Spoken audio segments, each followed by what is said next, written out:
High praise lord. దేవుని పరిశుద్ధ నామానికి స్తోత్రం కలుగును గాక. ఈరోజు దేవుని వాగ్దానము విలాప వాక్యము 2వ అధ్యాయము 19వ వచనము.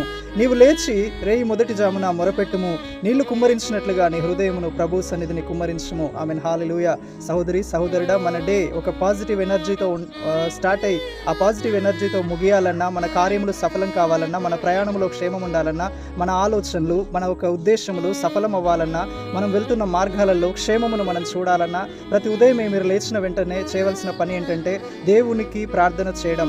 మీకు కలిగిన సమస్తమునకును, మీ పిల్లల విషయమై, మీ ఉద్యోగాల విషయమై, మీ ప్రయాణాల విషయమై, ఆ రోజు మీరు చేయబోయే పనులన్నింటి విషయమై ప్రతి ఉదయమే మీరు లేచి దేవుని సన్నిధిలో మొరపెట్టినప్పుడు, ప్రార్థించినప్పుడు మీ ప్రార్థన వినే దేవుడు ఆ రోజుకు కావలసినటువంటి ఒక జ్ఞానమును, బలమును, శక్తిని, క్షేమమును, ఆచరణలో సఫలతను ఆయన కలుగజేస్తాడండి. చూడండి, యోబంట ప్రతి అరుణోదయమునే లేచి తన నిమిత్తము, తన కుమారుల నిమిత్తము, తన ఇంటి వారి నిమిత్తము బలులు అర్పించేవారంట, దేవునికి ప్రార్థించేవారంట. ప్రతి నిత్యము ఆయన అలా చేస్తూ ఉండుటను బట్టి యోబు గృహము చుట్టూ దేవుడు కంచె వేశాడంట. అపవాది ఏ దాడి చేయకుండా, ఏ నష్టం కలగకుండా, ఏ అపాయము వారికి రాకుండా, ఏ కీడు సంభవించకుండా దేవుడే తన యోబు గృహము చుట్టూ కంచెను, కాపుదలను అనుగ్రహించాడు. ఈ రోజు కూడా ఇంతవరకు నువ్వు ఉదయం లేచి ప్రార్థించే అలవాటు నీకు లేదేమో, ఈ రోజు నుండి ప్రారంభించి చూడు.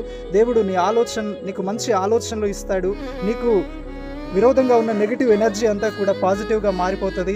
నీ డే అంతా కూడా బ్లెస్డ్గా ఉంటుంది. నువ్వేం చేసినా కూడా అది నీకు వర్ధిల్లతగా ఉంటుంది. కాబట్టి ప్రతి ఉదయం లేచి ప్రార్థించండి, దేవుని ఒక మేళ్లను అనుభవించండి. Amen. Praise the Lord. God bless you all.